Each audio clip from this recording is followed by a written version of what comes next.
Hello aspirants, a very good evening. आज मैं शिवालिका फिर से आपके लिए लेके आई हूँ ब्रह्मास्त्र सीरीज़ का सेकंड पार्ट, जिसमें आज हम दोबारा से करेंगे सेल का नेक्स्ट पार्ट। इसमें मेनली कुछ सेल ऑर्गेनल्स बच गए थे कल वाले टॉपिक में, तो आज हम उन्हें कवर करेंगे। याद रखिएगा, डेली शाम को 8 बजे ये सीरीज़ आपकी स्टार्ट होती है। आधे घंटे की लगभग ये सीरीज़ होती है, जिसमें आपको बहुत ही इंपॉर्टेंट एमसीक्यूज़ मिलेंगे सीरीज़ वाइज, टॉपिक वाइज, तो मिस मत कीजिएगा। आपके 16 अप्रैल को जो सीडीएस होने वाला है, 16 अप्रैल का जो सीडीएस होने वाला है, उसके लिए बहुत ही इंपॉर्टेंट सीरीज़ है। अगर आपने एनसीईआरटी पढ़ी है, उसके बाद अगर आप ये सीरीज़ देख रहे हो, तो आई गेस इससे अच्छा आपको बेनिफिशियल कुछ मिलेगा नहीं।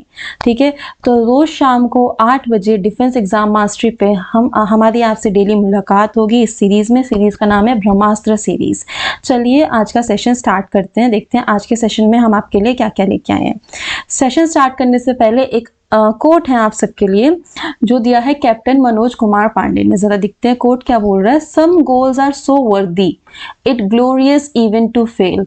कुछ गोल्स इतने वर्दी होते हैं, इतने अच्छे होते हैं कि चलता है, उसमें फेल होना भी चलता है। क्यों? क्योंकि वो आपको बहुत कुछ सिखा जाते हैं। क्या सिखा जाते हैं बच्चा? लाइफ के बारे में बहुत कुछ सिखा जाते हैं। अब जैसे हम डिफेंस की प्रिपरेशन कर रहे हैं, तो हमारे यहाँ पे हम सबसे ज़्यादा इंपॉर्टेंट क्या सीख रहे हैं? अपना डिसिप्लिन। क्या सीख रहे हैं बच्चा? सबसे ज़्यादा इंपॉर्टेंट हम अपनी लाइफ में सीख रहे हैं डिसिप्लिन। फेल हुए तो भी चलेगा, क्योंकि लाइफ के बहुत इंपॉर्टेंट लेसन्स हम इस प्रिपरेशन में, इस फेज में सीख रहे हैं। इसलिए some goals are so worthy it's glorious even to fail, given by captain Manoj Kumar Pandey. चलिए आज के क्वेश्चन नंबर 1 से स्टार्ट करते हैं। पहला क्वेश्चन है आपके सामने, question number 1। Which among the following statements regarding nucleus is incorrect? यहाँ पे पूछा गया है कि न्यूक्लियस के रिगार्डिंग कौन सा स्टेटमेंट गलत है। ऑप्शन ए है nucleus membrane is double membrane bond. Second है chromosomes are visible in all the phase of cell cycle. Option C है functional segment of DNA are called genes. And last है आपका nuclear membrane is absent in prokaryotic organism. Question करने से पहले थोड़ा सा nucleus के बारे में समझ लेते हैं, जिससे कि आपको ये क्वेश्चन करने में आसानी हो। तो ये है आप सबके सामने एक डायग्राम न्यूक्लियस का। ठीक है, अब जैसा कि आप देख रहे हैं, क्या है ये न्यूक्लियस का डायग्राम है। इसके चारों तरफ आपको ये जो लाइंस दिख रही हैं बच्चा, इसके चारों तरफ क्या है? न्यूक्लियर मेम्ब्रेन प्रेजेंट है। क्या है? न्यूक्लियर मेम्ब्रेन प्रेजेंट है। ठीक है, इस न्यूक्लियर मेम्ब्रेन के अलावा जो आपको बीच में पोर्स दिख रहे हैं, ये क्या है? ये या तो आप न्यूक्लियर पोर्स हैं। क्या है? ये आपके न्यूक्लियर पोर्स हैं। ये पोर्स क्यों होते हैं? कि हमारा जो भी मटेरियल है न्यूक्लियर का, उसे एक्सचेंज किया जा सके, वो क्या हो, बाहर से अंदर और अंदर से बाहर जा सके, इसलिए ये पोर्स यहाँ पे प्रेजेंट होते हैं। ठीक है, इसके बाद क्या है? ये इसके अंदर, जैसे कि हमने पढ़ा था साइटोप्लाज्म जैसी एक चीज होती है। क्या पढ़ा था? साइटोप्लाज्म जैसी एक चीज होती है जो सेल में प्रेजेंट होती है, जहाँ पे क्या होता है? आपका सारा केमिकल एक्टिविटीज चल रही होती है। सिमिलरली क्या होता है बच्चा? साइटोप्लाज्म जैसे वैसे न्यूक्लियस के अंदर क्या पाया जाता है? कैरियोप्लाज्म बोल सकते हो, या और क्या बोल सकते हो? न्यूक्लियोप्लाज्म। और क्या बोल सकते हो बच्चा? न्यूक्लियोप्लाज्म इसे बोल सकते हो। ठीक है, ये क्या है? ये भी एक जेली लाइक सब्सटेंस है, जो किसके अंदर पाया जा रहा है? न्यूक्लियस के अंदर पाया जा रहा है। ठीक है, चलो थोड़ा सा जानते हैं न्यूक्लियस के बारे में। न्यूक्लियस को हम क्या बोलते हैं? आप सबको पता है न्यूक्लियस को क्या बोला जाता है? Brain of the cell. क्या बोला जाता है बच्चा? ब्रेन ऑफ द सेल बोला जाता है। ये सब तो आप लोगों को पता ही है। ठीक है, ये तो हो गया फर्स्ट। सेकंड क्या है? एक चीज आपको बहुत अच्छे से इसे नोट करनी है। सेकंड पॉइंट क्या है? ये क्या है? डबल मेम्ब्रेन बाउंड ऑर्गेनल है। क्या है बच्चा? ये डबल मेम्ब्रेन बाउंड ऑर्गेनल है। ठीक है, डबल मेम्ब्रेन बाउंड ऑर्गेनल है। सेकंड पॉइंट ये हो गया। थर्ड क्या है? इसका बच्चा नंबर वेरी करता है। नंबर वेरी करता है। हो सकता है किसी में न्यूक्लियस डबल हो, किसी में मल्टी न्यूक्लिएटेड हो, कहीं कहीं पे होता है कि न्यूक्लियस एब्सेंट ही होता है। एब्सेंट जैसे कि आरबीसीज के केस में क्या है? आपका न्यूक्लियस एब्सेंट होता है। ठीक है, बाय न्यूक्लिएटेड हो सकता है। बाय मतलब कि आपके कैसे हैं? 2 न्यूक्लियस पाए जाए। ये कहाँ पे पाया जाता है? ये पाया जाता है आपके सलाइवरी ग्लैंड्स में। कहाँ पे? सलाइवरी ग्लैंड्स में बाय न्यूक्लिएटेड पाया जाता है। ठीक है, इस चीज को ध्यान रखिएगा। मल्टी न्यूक्लिएटेड भी पाया जा सकता है।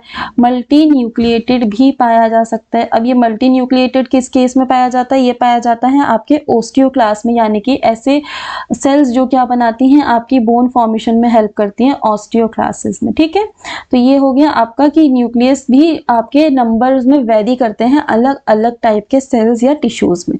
ओके, इसके बाद देखो बात करते हैं कि आपका ये जो है, इसमें आपका क्या है? ऑप्शन पे जाते हैं। Nuclear membrane is double membrane bound, बिल्कुल सही, ऑप्शन ए बिल्कुल सही है। ठीक है, अब सेकंड आपका है chromosomes are visible in all the phase of cell cycle. चलिए थोड़ी सी क्रोमोसोम की बात करते हैं कि क्रोमोसोम्स का यहाँ पे क्या है कहना। ठीक है, थोड़ा सा क्रोमोसोम्स के बारे में बात करते हैं बच्चा, जस्ट अ सेकेंड।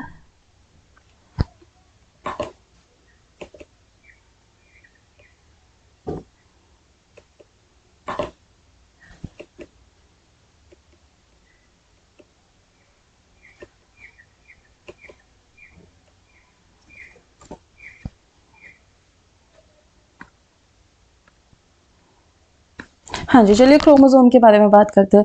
अब आप सबको पता ही है कि हमारा जो न्यूक्लियस है वो क्या कैरी करता है, जेनेटिक मटेरियल कैरी करता है। ठीक है, हम सबको पता है जेनेटिक मटेरियल यानी कि हेरिडेटरी मटेरियल कैरी करता है।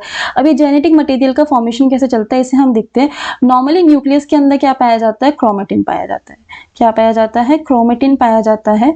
ये क्रोमेटिन क्या होता है बच्चा, ये क्रोमेटिन डिवाइड होना स्टार्ट होता है किसमें, क्रोमेटिड्स में। किसमें डिवाइड होना स्टार्ट होता है, क्रोमेटिड्स में डिवाइड होना स्टार्ट होता है। ठीक है, ये कब डिवाइड होना स्टार्ट होता है, जब आपका सेल डिवीजन स्टार्ट होता है। ठीक है, सेल डिवीजन स्टार्ट होता है तब हमें क्रोमेटिड्स की फॉर्म दिखती है। और सेल डिवीजन जब तक स्टार्ट नहीं हुआ है तब तक आपका जेनेटिक मटेरियल किस फॉर्म में रहता है, क्रोमेटिन के फॉर्म में रहता है, यानी कि कुछ इस तरीके से उलझा हुआ रहता है। जब सेल डिवीजन होना लगती है तो ये किस फॉर्म में मिलता है, ये आपको मिलता है क्रोमेटिड्स की फॉर्म में, इस तरीके से, जिसे हम क्या बोलते हैं, सिस्टर क्रोमेटिड्स भी बोलते हैं। और आफ्टर सेल डिवीजन क्या होता है, जब आपका सेल पूरी तरीके से डिवाइड हो जाता है, यानी कि after sale division, after sale division क्या होता है, जब सेल पूरी तरीके से डिवाइड हो, क्रोमेटिड चेंज हो जाते हैं आपके क्रोमोसोम्स में। क्रोमेटिड किस में चेंज हो जाते हैं बच्चा, क्रोमोसोम्स में चेंज हो जाते हैं। ठीक है, क्रोमोसोम्स में चेंज हो जाते हैं मतलब किस प्रकार से हो जाते हैं, कुछ इस प्रकार से आपको देखने के लिए मिलते हैं। ये यहाँ पे हमने देखा एक साथ जुड़े हुए हैं सिस्टर क्रोमेटिड्स की तरह, यहाँ पे अलग अलग हो गए। ठीक है, इसके आगे भी अगर यदि हम बात करें, जो क्रोमोसोम्स हैं, अब ये किस किस के बने होते हैं, ये बने होते हैं आपका DNA plus protein, DNA plus proteins के ये बने होते हैं। प्रोटीन्स क्या है आपके, हिस्टोन्स हैं। प्रोटीन्स को भी अगर मैं बोलूँ तो क्या बोलेंगे बच्चा, ये क्या है आपके, हिस्टोन्स हैं। ठीक है, ये हैं आपके हिस्टोन्स। और ये हिस्टोन्स मेनली क्या काम करते हैं, ये जो डीएनए है इसको पैकेजिंग का काम करते हैं। किसका काम करते हैं बच्चा, इसकी पैकेजिंग का काम करते हैं। अगर मैं आपसे पूछूं कि डीएनए की लेंथ कितनी होती है, डीएनए की लेंथ कितनी होती है, तो आप क्या बोलोगे, लगभग डीएनए की लेंथ कितनी होती है आपकी, होती है 2.2 मीटर। अब इतना बड़ा अगर आपका डीएनए है तो वो इतने से न्यूक्लियस के अंदर कैसे आएगा, इसलिए वो क्या होता है, आपका हिस्टोन डीएनए को पैकेज करता है। डीएनए को क्या करके रखता है बच्चा, पैक करके रखता है, जिसके जैसे क्या है, आसानी से आपका एक जगह पे ये रहे। ठीक है, ये तो हो गया आपके ऑप्शन सेकंड की बात। तो देखते हैं ऑप्शन सेकंड क्या था, chromosomes are visible in all the phases of cell cycle. नहीं, क्रोमोसोम्स के सिर्फ कब विजिबल होते हैं, जब क्या होता है, आपका सेल डिवाइड हो चुका होता है तब होते हैं। तो इसका आंसर क्या हो गया, इसका आंसर हो गया ऑप्शन बी। इसका आंसर क्या हो गया आपका, ऑप्शन बी हो गया। अब यहाँ पे बोला गया है ऑप्शन सी में, functional segment of DNA are called genes. ये तो बहुत ही सिंपल है, ये सबको पता है, बिल्कुल सही स्टेटमेंट है, कुछ इसमें ऐसा गलत नहीं है, ना कुछ ऐसा डिफिकल्ट है। ऑप्शन डी है, nuclear membrane is absent in prokaryotic organism. बिल्कुल सही, कल हमने पढ़ा था प्रोकैरियोटिक का मतलब क्या होता है, प्रो मतलब प्रिमिटिव, कैरियोटिक मतलब न्यूक्लियस, ऐसा न्यूक्लियस जो प्रिमिटिव टाइप का हो। प्रिमिटिव टाइप का कब होगा, जब इसके पास क्या प्रेजेंट नहीं होगी, न्यूक्लियर मेम्ब्रेन प्रेजेंट नहीं होगी। तो बिल्कुल सही है, न्यूक्लियर मेम्ब्रेन एब्सेंट होती है आपके प्रोकैरियोटिक ऑर्गेनिज्म में, तो ये भी बिल्कुल सही है। क्वेश्चन के अकॉर्डिंग आंसर हुआ आपका option B, chromosomes are visible in all the phases. No, chromosome is only visible after the cell division वाले फेज के बाद। ठीक है, अब जब हमने इतना पढ़ लिया है तो क्रोमेटिन के बारे में एक दो चीजें और मैं आपको बता दी, एक चीज और बता देती हूँ। क्रोमेटिन को किसने नेम दिया था, क्रोमेटिन का नेम किसने दिया था बच्चा, फ्लेमिंग ने दिया था। किसने दिया था, फ्लेमिंग ने, इन्होंने इसका नेम दिया था। ठीक है, ये हो गया। उसके बाद जब आप यहाँ डायग्राम में देख रहे हैं, ये चीज मैंने कल वाले लेसन में भी समझाई थी, आज फिर समझा देती हूँ। आपके जो न्यूक्लियोप्लाज्म या कैरियोप्लाज्म जो अभी हमने देखा, इसके अंदर क्या होता है, आपका फ्रीली आरएनए घूम रहा होता है। ठीक है, ये क्या होता है आपका, इसको हम क्या बोलते हैं, इसको बोलते हैं हम न्यूक्लियोलस। क्या बोलते हैं बच्चा, न्यूक्लियोलस बोलते हैं। यहाँ पे मेनली किसका सिंथेसिस होता है, आरएनए का सिंथेसिस होता है, यानी कि राइबोसोमल आरएनए का सिंथेसिस हो रहा है। ये क्वेश्चन आई होप आप सबको क्लियर हो गया होगा, बहुत ही सिंपल और बहुत ही आसान। चलिए चलते हैं, देखते हैं अगला क्वेश्चन आपका क्या है। क्वेश्चन नंबर 2 है आपका, which of the following is not a part of endomembrane system. यहाँ पे पूछा जा रहा है कि एंडोमेम्ब्रेन सिस्टम का कौन पार्ट नहीं है। ऑप्शन ए है एंडोप्लाज्मिक रेटिकुलम, ऑप्शन बी है गोल्जी अपैरेटस, ऑप्शन सी है वैक्यूल एंड ऑप्शन डी है आपका राइबोसोम। इसको समझेंगे हम एक डायग्राम की हेल्प से, फ्लो चार्ट की हेल्प से, ठीक है। समझिएगा, इसको ध्यान से देखिएगा। जस्ट थोड़ी देर पहले हमने न्यूक्लियस के बारे में पढ़ा है, तो ये क्या है बच्चा, ये है आपका न्यूक्लियस, ठीक है। ये है आपका न्यूक्लियस और इसके बाहर ये क्या है, ये है न्यूक्लियर मेम्ब्रेन और न्यूक्लियर मेम्ब्रेन के चारों तरफ क्या है आपके न्यूक्लियर पोर्स हैं। ये न्यूक्लियर पोर्स क्यों होते हैं, मटेरियल्स को एक जगह से दूसरी जगह ले जाने के लिए, ठीक है। ये पोर्स इसलिए होते हैं। अब क्या होता है, जस्ट न्यूक्लियस से अटैच होता है आपका एंडोप्लाज्मिक रेटिकुलम। क्या अटैच है बच्चा, एंडोप्लाज्मिक रेटिकुलम अटैच्ड है। और कल हमने पढ़ा था जो आपका ER होता है वो कितने टाइप का होता है, एंडोप्लाज्मिक रेटिकुलम कितने टाइप का होता है, 2 टाइप का होता है। कौन कौन से होगा, एक तो होता है RER, ठीक है, रफ एंडोप्लाज्मिक होता है, और एक होता है SER, स्मूथ एंडोप्लाज्मिक रेटिकुलम। यदि मैं RER की थोड़ी सी बात करूं यहाँ पे दोबारा से, आज फिर हम थोड़ा सा रिवीजन कर लेते हैं। RER बच्चे क्या होता है आपका सिस्टर्ने, किस फॉर्म में होते हैं आपके, सिस्टर्ने फॉर्म में पाए जाते हैं, ठीक है। और यदि मैं SER की बात करूं, किसकी बात करूं, आपकी SER स्मूथ एंडोप्लाज्मिक रेटिकुलम, तो ये किस फॉर्म में होते हैं, ट्यूब्यूल्स के फॉर्म में होते हैं। कल का शायद आपको डायग्राम भी ध्यान होगा, नहीं है तो यहाँ पे देख लीजिए। ये जो आपको फोल्ड फॉर्म में दिख रहे हैं इसको हमने क्या बोला है, दिख रहे हैं, इसको हमने बोला है सिस्टर्ने। और ये जो आपको ट्यूब्यूल्स फॉर्म में दिख रहे हैं, ट्यूब लाइक स्ट्रक्चर जो दिख रहे हैं, ये क्या है आपके स्मूथ एंडोप्लाज्मिक रेटिकुलम है। कल हमने क्या जाना था, एंडोप्लाज्मिक रेटिकुलम रफ कब होता है, जब उसके ऊपर क्या प्रेजेंट होता है, राइबोसोम्स प्रेजेंट होते हैं। क्या प्रेजेंट होते हैं बच्चा, राइबोसोम्स प्रेजेंट होते हैं। उस केस में हम एंडोप्लाज्मिक रेटिकुलम को क्या बोल देते हैं, रफ बोल देते हैं। और ये चीज आपको बहुत अच्छे से पता है, जहां भी राइबोसोम है वहां पे क्या बनता है, प्रोटीन बनता है। क्या बनता है, प्रोटीन बनता है। जहां भी राइबोसोम प्रेजेंट है वो क्या बनाएगा, प्रोटीन बनाने के लिए हेल्प करेगा। तो RER किसका सिंथेसिस करता है, RER आपका प्रोटीन का सिंथेसिस कर रहा है। ये देखिए यहाँ पे है भी, RER किसका सिंथेसिस कर रहा है, प्रोटीन का सिंथेसिस कर रहा है, ठीक है। फर्स्ट केस ये हो गया। सेकंड SER किसका सिंथेसिस कर रहा था, लिपिड एंड स्टेरॉइड्स का। किसका कर रहा था बच्चा, लिपिड एंड स्टेरॉइड्स। तो हम इस केस में लेते हैं, चलो लिपिड्स मान लेते हैं, ठीक है। तो ये तो हो गया लिपिड्स। तो SER यहाँ से क्या निकालेगा, ये लिपिड्स के वेसिकल्स निकालेगा। अब ये वेसिकल्स क्या होते हैं, यहाँ से तो इन्होंने बना के भेज दिया। अब जब इन्होंने यहाँ से बना के भेज दिया तो ये किसके पास जाएंगे, ये जाएंगे आगे, इनके जस्ट होता है गोल्जी अपैरेटस। क्या पाया जाता है, गोल्जी अपैरेटस पाया जाता है। और गोल्जी अपैरेटस को हम क्या बोलते हैं, सेल का पोस्टमैन। क्या है बच्चा, गोल्जी अपैरेटस क्या है, सेल का पोस्टमैन। ये क्या करेगा, ये यहाँ पे पैक करेगा और इन्हें ट्रांसपोर्ट करेगा। मतलब जो भी इन्होंने एलिमेंट्स बनाए जैसे कि प्रोटीन, लिपिड, स्टेरॉइड्स, ये क्या करेगा, ये गोल्जी अपैरेटस के पास जाएंगे, यहाँ से पैक होंगे और यहाँ से फिर पैकेज होके दूसरी जगह पे जाएंगे जहां उनका इस्तेमाल होगा। तो देखते हैं कि ये पैक कैसे करता है। अब आपके सामने गोल्जी जो है, इसका ये वाला जो फेस है, पीछे वाला फेस जहाँ पे जाके अंदर जाएगा, तो इस फेस को हम क्या बोलते हैं बच्चा, सिस फेस बोलते हैं, ठीक है। इसको क्या बोलते हैं हम लोग, सिस फेस बोलते हैं। और आगे वाले फेस को हम क्या बोलते हैं, ट्रांस फेस बोलते हैं। क्या बोलते हैं, ट्रांस फेस बोलते हैं। अब यहाँ पे मेनली क्या हो रहा है, यहाँ पे मैच्योर वेसिकल्स निकलेंगे। ये क्या है, ये तो अभी आपके न्यू बने हैं। ये समझिए प्रोटीन जाएगा आपके कौन से फेज में, सिस फेज में, किसके, गोल्जी अपैरेटस के।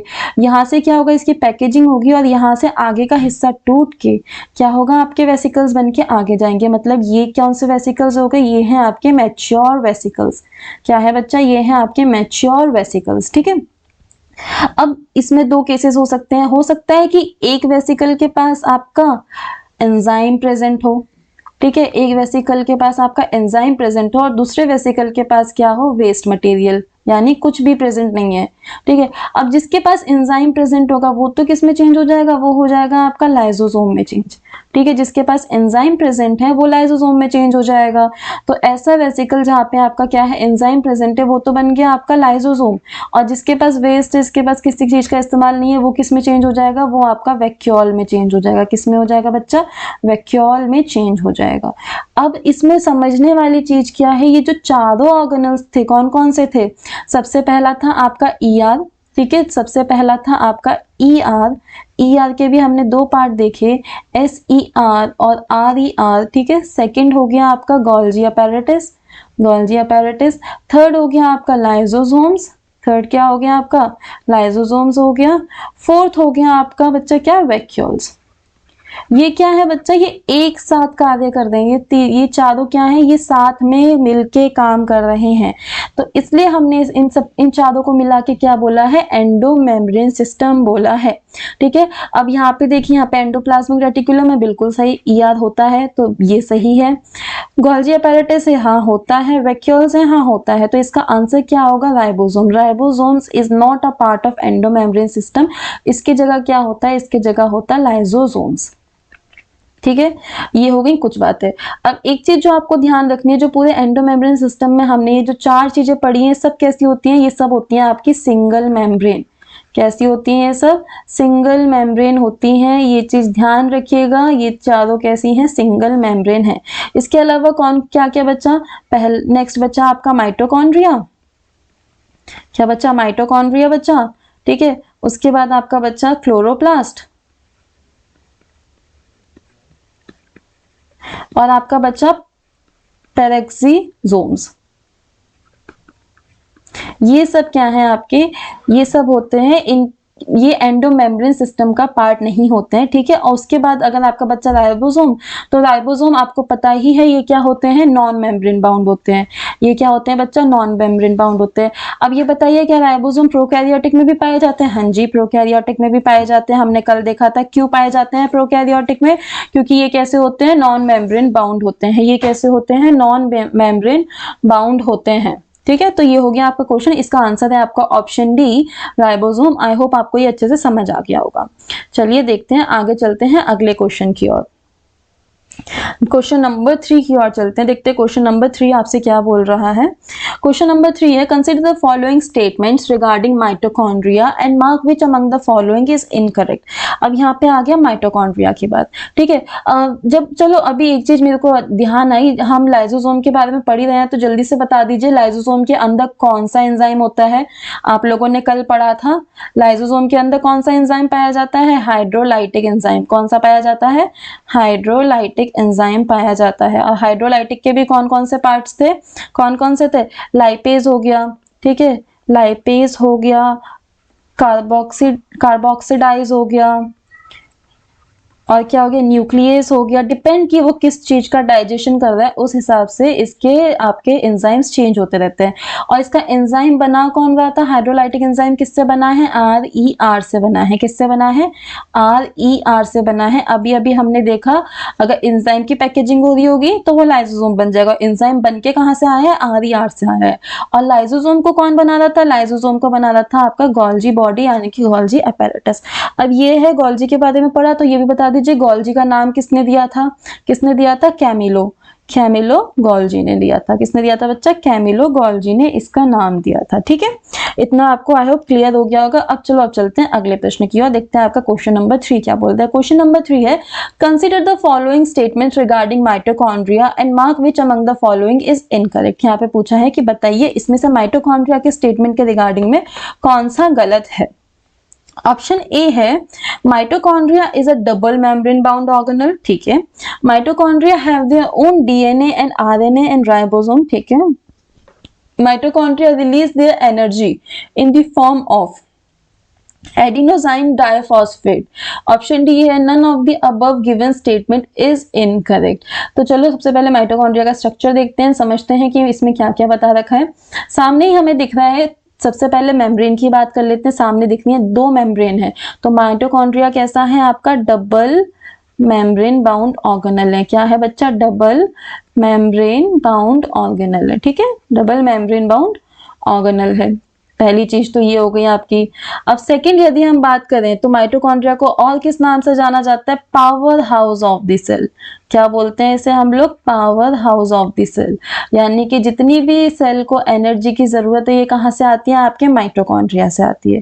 ठीक है, और इसमें एक और चीज, नंबर इसका वेरी करता है। हर ऑर्गन में या किसी भी ऑर्गेनिज्म में इसकी कितनी ज़रूरत है, उस हिसाब से आपका माइटोकॉन्ड्रिया हर सेल में वेरी करता है, ठीक है। अब यहाँ पे डबल मेम्ब्रेन है, हमने ये देख लिया। इसके पास खुद का क्या है, डीएनए है, डायग्राम में दिख रहा है। खुद का क्या होता है, डीएनए होता है, ठीक है। खुद का क्या होता है, आरएनए भी पाया जाता है, खुद का आरएनए भी पाया जाता है। और खुद का क्या है, यहाँ पे राइबोसोम्स भी पाए जाते हैं। क्या पाए जा रहे हैं, राइबोसोम्स भी पाए जा रहे हैं। यदि हम बात करें राइबोसोम्स की, तो राइबोसोम्स कौन से पाए जाते हैं, एटीएस टाइप के पाए जाते हैं। कौन से पाए जाते हैं बच्चा, एटीएस टाइप के पाए जाते हैं, ठीक है। आई होप आपको इतनी ये चीज क्लियर हो गई होगी इसमें। अब आगे चलते हैं, इसमें आपकी क्या फॉर्म होती है, एनर्जी फॉर्म होती है। किस फॉर्म में फॉर्म होती है बच्चा, एनर्जी फॉर्म होती है आपके एटीपी की फॉर्म में, ठीक है। यानी कि एडिनोजाइन ट्राइफॉस्फेट की फॉर्म में फॉर्म होती है, ट्राइफॉस्फेट की फॉर्म में फॉर्म होती है। क्या होता है आपके यहाँ पे, ये जो आपको दिख रहे हैं F0 और F1 वाला पोर्शन जो दिख रहा है, यहाँ पे एनर्जी फॉर्म होती है। ये क्या करता है, ये आपका लेता है एडीपी को लेता है प्लस आईपी यानी कि इनऑर्गेनिक फॉस्फेट को लेता है और एनर्जी रिलीज करता है इन द फॉर्म ऑफ एटीपी, ठीक है। और यदि हम क्वेश्चन पे जाए तो यहाँ पे क्या लिखा है, mitochondria releases their energy in the form of adenosine diphosphate. Diphosphate की फॉर्म में नहीं करता है, किस फॉर्म में करता है, ट्राइफॉस्फेट की फॉर्म में करता है। किस फॉर्म में करता है, ट्राइफॉस्फेट की फॉर्म में करता है। तो इसका आंसर क्या हो गया, ऑप्शन सी इसका आंसर है। ये इनकरेक्ट स्टेटमेंट है, ठीक है। डबल मेम्ब्रेन है, हमने ये देख लिया। एक मेम्ब्रेन क्या है, बिल्कुल स्ट्रेट है। सेकंड कैसी है, अंदर की साइड मुड़ी हुई है। और ये ऐसी क्यों होती है, इसको क्या प्रोवाइड करने के लिए, लार्जर एरिया प्रोवाइड करने के लिए, जिससे कि एनर्जी फॉर्मेशन यहाँ पे ज्यादा हो पाए। सेकंड हमने देख लिया, इसके पास खुद का डीएनए होता है, खुद का आरएनए होता है, खुद का राइबोसोम होता है। राइबोसोम कौन से टाइप का होता है, एटीएस टाइप का होता है। कौन से टाइप का राइबोसोम होता है बच्चा, एटीएस टाइप का राइबोसोम होता है, ठीक है। अब ऐसे ऑर्गेनल्स जिनके पास खुद का क्या है, डीएनए आरएनए और सब कुछ प्रेजेंट है, उन ऑर्गेनल्स को हम लोग क्या बोलते हैं, सेमी ऑटोनोमस ऑर्गेनल्स। तो mitochondria is a type of semi autonomous organelle. Semi autonomous organelle, mitochondria is a type of semi autonomous organelle, ठीक है। इसके अलावा ये एक और चीज देख लेते हैं कि माइटोकॉन्ड्रिया के फंक्शंस क्या क्या होते हैं, ठीक है। क्या क्या फंक्शंस होते हैं, दो टाइप के फंक्शन होते हैं। एक क्या होता है, एक केमिकल फंक्शन होता है, ठीक है। और सेकंड होता है आपका मैकेनिकल। एक है केमिकल और सेकंड है आपका मैकेनिकल। अगर मैं केमिकल की बात करूं तो केमिकल का मतलब क्या होगा, जैसे डीएनए का फॉर्मेशन, ठीक है, जैसे डीएनए का फॉर्मेशन, या फिर आपके रेप्लिकेशन की प्रोसेस को करना। कौन सी प्रोसेस को करना, रेप्लिकेशन की प्रोसेस को करना। इसके अलावा क्या हो जाएगा, ट्रांसक्रिप्शन की प्रोसेस करना या प्रोटीन सिंथेसाइज करना। जितने भी आपके केमिकल रिलेटेड है, जैसे प्रोटीन सिंथेसाइज करना, ये तो हो जाते हैं केमिकल में, ठीक है। और अगर मैं बात करूं मैकेनिकल, आप लोगों ने इलेक्ट्रिक ईल का नाम सुना होगा ना, इलेक्ट्रिक ईल। उसके पास ये इलेक्ट्रिक वाली एनर्जी कहाँ से आती है, कहाँ से आएगी, ऑब्वियसली माइटोकॉन्ड्रिया से आएगी। माइटोकॉन्ड्रिया से तो आएगी, जो इलेक्ट्रिक ईल हो गई। और इसके अलावा आपने उसके जुगनू यानी कि फायर फ्लाइज के बारे में सुना होगा। ये अपनी जो लाइट है ये कहाँ से लाते हैं, ये भी माइटोकॉन्ड्रिया की हेल्प से आते हैं। तो ये सब क्या हो गया, ये सब हो गए मैकेनिकल फॉर्म। इसके अलावा क्या हो गया, आपका कंडक्शन ऑफ नर्व इम्पल्सेस, या फिर हीट का प्रोडक्शन होना, या नॉर्मल से नॉर्मल आपके मसल्स का कॉन्ट्रैक्शन होना। क्या होना, मसल से कॉन्ट्रैक्शन होना। ये सब किसकी हेल्प से हो रहा है, ये सब कुछ माइटोकॉन्ड्रिया की हेल्प से हो रहा है। क्यों हो रहा है, क्योंकि ये क्या कर रही है, एनर्जी रिलीज कर रही है। एनर्जी किस फॉर्म में रिलीज कर रही है, एटीपी के फॉर्म में रिलीज कर रही है। और एटीपी को और हम क्या बोलते हैं, एटीपी को बोलते हैं हम लोग एनर्जी करेंसी। क्या बोलते हैं बच्चा, energy currency of the cell, ठीक है। Powerhouse of the cell तो माइटोकॉन्ड्रिया हो गया, एनर्जी करेंसी क्या हो गई आपकी, एटीपी हो गई। आई होप आपको ये बिल्कुल अच्छे से क्लियर हो गया होगा माइटोकॉन्ड्रिया वाला टॉपिक। चलते हैं अगले क्वेश्चन की ओर, देखते हैं अगला क्वेश्चन क्या है। Question number 4, Consider the following statement regarding plastids and mark which among the following is incorrect। यहाँ पे भी क्या करना है, हमें इनकरेक्ट बताना है। और किसके रिगार्डिंग बताना है, प्लास्टिड्स के रिगार्डिंग बताना है। ऑप्शन ए दिया है leucoplast are colourless plastids. Option C दिया है chromoplast are colour plastids. Option D दिया है एल्यूरोप्लास्ट और प्रोटीन। ऑप्शन डी दिया है amyloplast through carbohydrates. And option E दिया है आपका none of the above is incorrect. इसको हम लोग देख लेते हैं फ्लो चार्ट की हेल्प से, आपको याद करने में भी आसानी हो जाएगी। ठीक है बच्चा, पहली चीज हम कुछ चीजें प्लास्टिड्स के बारे में ध्यान रख लेते हैं। ये क्या है आपका डबल मेम्ब्रेन बाउंड है। कैसा है? Double membrane bound. अगर आप अभी लेक्चर देख रहे हैं तो मैं सजेस्ट करूंगी हाथ में कॉपी पेन लेके बैठें और साथ के साथ लिखते जाएं। अभी क्या भी आपको हैंड टू हैंड याद हो जाएगा, ये मेरी गारंटी है। ठीक है, और अगर आप इस चैनल पे बिल्कुल नए हैं तो हमारे चैनल को सब्सक्राइब कीजिए और इस लेक्चर वीडियो को लाइक कीजिए। सब्सक्राइब कीजिए और लाइक कीजिए। ठीक है, थैंक यू। और रोज शाम को 8 बजे, रोज शाम को 8 बजे डेली ये सेशंस चलेंगे। एक भी दिन ऑफ नहीं होगा, संडे को छोड़ के। ऑब्वियसली संडे ऑफ रहेगा, बाकी 6 दिन वीक में आपको ये सेशन डेली मिलेगा, टॉपिक वाइज मिलेगा, सीरियल वाइज मिलेगा, कंटिन्यूटी में मिलेगा। ठीक है, तो पहला क्या, आपके प्लास्टिड्स कैसे हैं बच्चा? डबल मेम्ब्रेन है। ठीक है, इसके अलावा क्या प्लास्टिड्स के पास भी खुद का डीएनए, आरएनए और राइबोसोम्स होते हैं? बिल्कुल होते हैं। इनके पास भी क्या है? खुद का डीएनए, आरएनए है। और इसलिए हम इसको क्या बोलते हैं? इसको भी हम लोग बोलते हैं सेमी ऑटोनॉमस ऑर्गेनल। क्या बोलते हैं? सेमी ऑटोनॉमस ऑर्गेनल बोलते हैं। अब यहाँ पे हमने इसे सेमी ऑटोनॉमस ऑर्गेनल क्यों बोला है? क्योंकि ये क्या कर सकते हैं? सेल्फ डुप्लीकेशन कर सकता है। क्या कर सकता है? सेल्फ डुप्लीकेशन कर सकता है। ठीक है, ये चीज आपको ध्यान रखनी है। अब बात करते हैं टाइप्स ऑफ प्लास्टिड्स के, कितने प्रकार के प्लास्टिड्स होते हैं। मेनली आपके कितने होते हैं बच्चा? 2 प्रकार के पाए जाते हैं। एक क्या हो गया? क्लोरोप्लास्ट हो गया। ठीक है, सेकंड हो गया ल्यूकोप्लास्ट। हम इनके बारे में बात करने वाले हैं क्योंकि एनसीईआरटी में आपको यही बताया और गारंटीड इसके अलावा आपसे पूछेगा भी नहीं सीडीएस में। ठीक है, तो क्लोरोप्लास्ट की जब हम बात कर रहे हैं तो क्लोरोप्लास्ट में एक और टाइप आ जाती है, क्रोमोप्लास्ट। अब ये क्रोमोप्लास्ट क्या होता है बच्चा? ग्रीन कलर को छोड़ के बाकी सारे कलर्स इसमें मिलते हैं। ठीक है, और इसको हम क्या बोल देते हैं? कार्टियोनॉइड। कार्टियोनॉइड बोलते हैं। ओके, जैसे कि कौन कौन से कलर मिलते हैं यहाँ पे? आपको रेड कलर मिलेगा, ऑरेंज मिलेगा, और क्या मिलेगा? और आपको मिलेगा येलो। जैसे कि गाजर यानी कि आपकी कैरेट में मिलेगा, फ्लावर्स में येलो कलर, ऑरेंज का येलो कलर, उनमें क्या होता है? उनमें होती है क्रोमोप्लास्ट। अब बात करते हैं क्लोरोप्लास्ट की। क्लोरोप्लास्ट में क्या प्रेजेंट होता है? ग्रीन कलर प्रेजेंट होता है। क्या प्रेजेंट होता है? ग्रीन कलर प्रेजेंट होता है। और ये जो आपका क्लोरोप्लास्ट है ये मेनली कहाँ पे पाया जाता है? अगर ये क्वेश्चन आ जाए कि क्लोरोप्लास्ट लीफ के कौन से सेक्शन में पाया जाता है, तो कौन से सेक्शन में पाया जाता है बच्चा? मीजोफिल। कौन से सेक्शन में पाया जाता है? मेसोफिल सेक्शन में पाया जाता है। ठीक है, ये हो गया आपका सेकंड। इसके अलावा बात करते हैं कि ल्यूकोप्लास्ट क्या है और ल्यूकोप्लास्ट में कितने टाइप्स हैं। ल्यूकोप्लास्ट कैसे होते हैं? आपके कलरलेस प्लास्टिड्स होते हैं। कैसे होते हैं? कलरलेस प्लास्टिड्स होते हैं। इनके पास किसी भी प्रकार का कलर नहीं होता, पर ये क्या करते हैं? कुछ इंपॉर्टेंट चीजों का स्टोरेज करते हैं। जैसे कि पहला है आपका एमियोप्लास्ट। ये एमियोप्लास्ट किसका स्टोरेज करता है? ये करता है कार्बोहाइड्रेट का स्टोरेज। किसका करता है बच्चा? कार्बोहाइड्रेट का स्टोरेज कर रहा है। ठीक है, एलियोप्लास्ट ये किसका करता है? ये आपके फैट्स और लिपिड्स का स्टोरेज करता है। किसका? फैट्स और लिपिड्स का स्टोरेज कर रहे हैं। ठीक है, और प्रोटियोनोप्लास्ट बोल सकते हैं, और क्या बोल सकते हैं? और इसे हम लोग बोलते हैं एल्यूरोप्लास्ट। क्या बोलते हैं? एल्यूरोप्लास्ट बोलते हैं। ये किसका स्टोरेज करता है? ये आपके प्रोटीन का स्टोरेज करता है। ये क्या करता है? प्रोटीन का स्टोरेज करता है।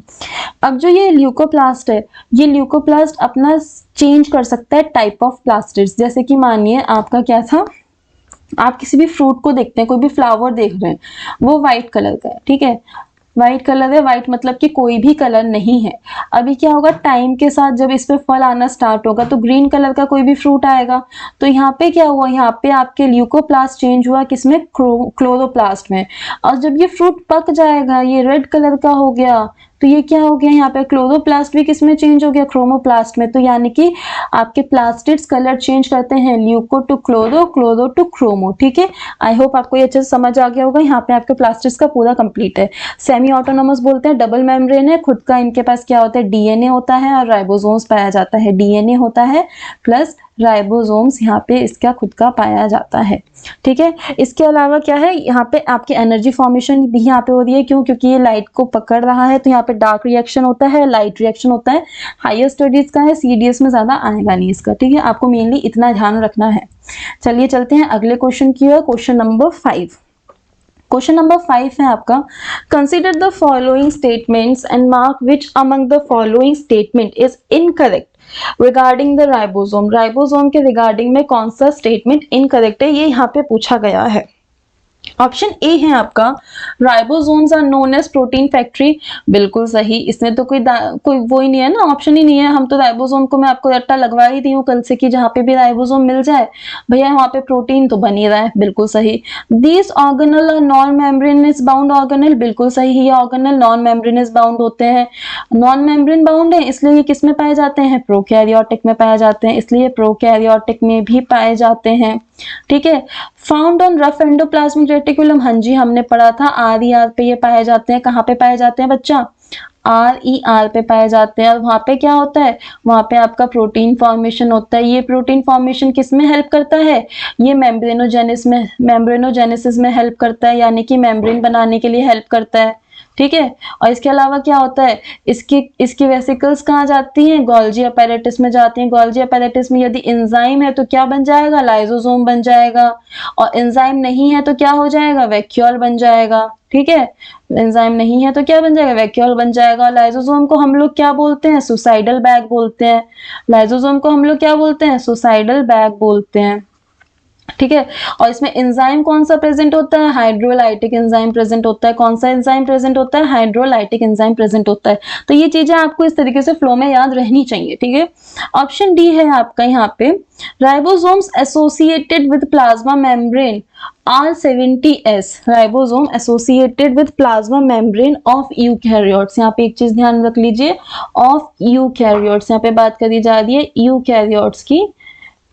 क्या वो 70s टाइप होते हैं, नहीं बच्चा 70s टाइप नहीं होते हैं। तो यहाँ पे आपका ऑप्शन डी क्या हो गया, ऑप्शन डी आपका इनकरेक्ट गया। जरा देखते हैं 70s है क्या, राइबोसोम्स में ये एस का क्या मतलब है, इसे हम लोग देख लेते हैं। ये आपके सामने एक स्ट्रक्चर है, राइबोसोम का स्ट्रक्चर है। ठीक है। राइबोसोम का जो स्ट्रक्चर है इसमें होते हैं आपके दो यूनिट्स, एक होती है लार्जर यूनिट सब यूनिट और एक होती है स्मॉलर सब यूनिट। ठीक है। इन दोनों को मिला के क्या बनता है, mRNA की स्ट्रैंड्स पे ये अटैच होते हैं, इससे बनता है आपका राइबोसोम। अब इसको ध्यान से समझिएगा, यदि मैं बात कर दी हूँ, मानिए ये है आपका प्रोकैरियोटिक राइबोसोम। क्या है बच्चा, ये है आपका प्रोकैरियोटिक राइबोसोम, यानी कि प्रोकैरियोटिक में पाया जा रहा है। तो इसकी टाइप क्या होगी, इसको बोलेंगे हम लोग 70S, 70S टाइप बोलेंगे। इसका मतलब मैं अभी बताऊंगी क्या होता है, उससे पहले ये देख लीजिए। अब यहाँ पे क्या होता है 70S में, लार्जर यूनिट तो होती है आपकी 50S की, ठीक है 50S, और स्मॉलर यूनिट होती है आपकी 30S। यहाँ पे गणित का इस्तेमाल मत कीजिएगा, प्लस माइनस नहीं करना है। 50 प्लस 30 मुझे पता है आपका 80 आएगा, बट इसको क्या बोलते हैं, इसको बोलते हैं हम लोग 70S यूनिट। ठीक है, 70S टाइप। अब यहाँ पे जो S है बच्चा, ये S किसको डिनोट करता है, ये डिनोट करता है आपके स्वेडबर्ग को। किसको डिनोट करता है, स्वेडबर्ग को, या फिर और किसको करेगा, सेडिमेंटेशन कोएफिशिएंट, सेडिमेंटेशन कोएफिशिएंट को ये डिनोट करेगा। ठीक है, को ये डिनोट करेगा। ये तो होगी प्रोकैरियोटिक की बात। अब हमें पता है प्रोकैरियोट्स के पास RER तो है नहीं, माइटोकॉन्ड्रिया तो है नहीं, क्लोरोप्लास्ट तो है नहीं, तो इसका हमेशा राइबोसोम कहाँ पे रहता है, इसका राइबोसोम रहता है आपका प्लाज्मा मेम्ब्रेन। अब हमने कल पढ़ा था प्लाज्मा मेम्ब्रेन को और क्या बोलते हैं, सिलेक्टिवली परमिएबल मेम्ब्रेन, और क्या बोलते हैं, सेल मेम्ब्रेन बोलते हैं। ठीक है। यहाँ पे वाटर किसके थ्रू जाता है, ऑस्मोसिस के थ्रू जाता है। और गैसेस का एक्सचेंज कैसे होता है आपका, डिफ्यूजन के थ्रू होता है। ये हम लोग देख चुके थे, कल वाले सेशन में पढ़ा था ना हम लोगों ने। और ऑस्मोसिस में क्या होते हैं आपकी तीन कंडीशन पाई जाती हैं, आइसोटोनिक, हाइपरटोनिक और हाइपोटोनिक। अब बात करूं मैं हाइपरटोनिक की, तो यहाँ पे सेल क्या हो जाता है, श्रिंक हो रहा था। और हाइपोटोनिक कंडीशन में क्या हो रहा था, स्वेल हो रहा था। आइसोटोनिक में क्या था, सेल के ऊपर कोई भी इफेक्ट नहीं पड़ रहा था। तो ये तो हो गया प्रोकैरियोटिक और प्लाज्मा मेम्ब्रेन के बारे में बात। एस को बोला है स्वेडबर्ग या सेडिमेंटेशन कोएफिशिएंट। अब यदि मैं बोलूं यूकैरियोटिक केस में क्या होता है, यूकैरियोटिक के केस में क्या होता है बच्चा, यहाँ पे जो राइबोसोम है वो किस टाइप का होता है, वो होता है आपका ATS टाइप का। ठीक है। अब इसमें भी दो यूनिट होंगी, स्मॉलर और लार्जर। तो इसकी स्मॉलर होती है 40S और लार्जर होती है आपकी 60S। क्या होती है, लार्जर होती है 60S। यहाँ पे आपको पता है राइबोसोम कहाँ कहाँ पे प्रेजेंट होता है, कहाँ कहाँ पे होता है, आपके ER पे प्रेजेंट होगा। ठीक है। और कहाँ पे होगा, क्लोरोप्लास्ट पे प्रेजेंट होगा। और कहाँ पे प्रेजेंट होता है, माइटोकॉन्ड्रिया पे होता है। और कहाँ पे होता है, माइटोकॉन्ड्रिया पे होता है। तो ये चीजें आपको ध्यान रखनी है। ठीक है। तो यहाँ पे आपके सेल ऑर्गेनल्स कंप्लीट हो चुके हैं। आज के सेशन में इतना ही, कल शाम को फिर मिलते हैं 8 बजे। ध्यान से आइएगा। आई होप आपको ये सेशंस यूजफुल लग रहे होंगे। अगर यूजफुल लग रहे हैं तो प्लीज इस सेशन को लाइक कीजिए, हमारे चैनल को सब्सक्राइब कीजिए। डिफेंस एग्जाम मास्टरी आपके लिए बहुत मेहनत कर रहा है। आई होप आपका इस बार का सीडीएस अच्छे से क्लियर हो जाए with full clarity. Thank you, have a nice day, bye bye, good night.